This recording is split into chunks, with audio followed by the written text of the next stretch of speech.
Missugune on sinu isiklik energiapüramiid?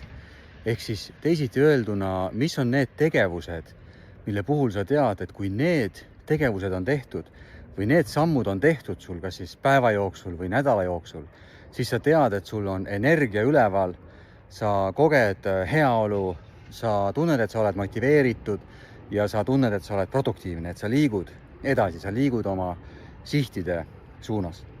Minu isiklik energiapüramiid koosneb 5 sammust või 5 osast. Esimene on toitumine. Ma olen eluaeg olnud tegelikult hädas toitumisega sellepärast, et ma väga-väga kergesti võtan juurde.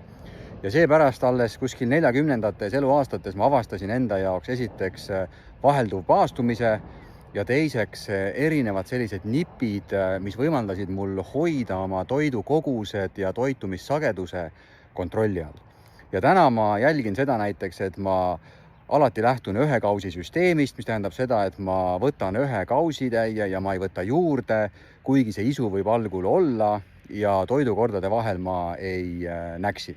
Ja loomulikult siia võib panna ka selle, et ma olen umbes 80-90% vegan, ma ei ole juba 5 aastat ilkagi alkoholi võtnud ja ka punast liha ma ei ole enam kui 10 aastat söönud. Ja see ei tähenda seda, et see on see ainukene lähenemine, aga see vähemalt minu puhul on toiminud. Püramiidi teine osa on trenn. Ma olen lisaks sellele toitumisega hädas olnud eluaeg ka hädas olnud trenni tegemisega. Ma olen eluaeg sporti teinud, aga ma olen eluaeg trenni vihanud. Ja alles mõned aastad tagasi ühe sõbra soovitusel avastasin enda jaoks jooksmise, ostsin õige varustuse, hakkasin õigesti lähenema sellele ja täna võib öelda, et ma armastan jooksmist. Ja need 2 asja on omavahel väga-väga tugevas tasakaalus. Kui mu toitumine on korras, siis ma soovin trenni teha ja kui ma vähemalt 2-4 korda nädalas trenni teen, ma tunnen, et mu energia on üleval.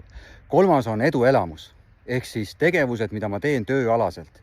Ma tunnen, et ma liigun edasi, ma liigun oma sihtide suunas ja ma tunnen, et ma olen produktiivne ja need väikesed võidud annavad mulle väga palju energiat. 4. on uni.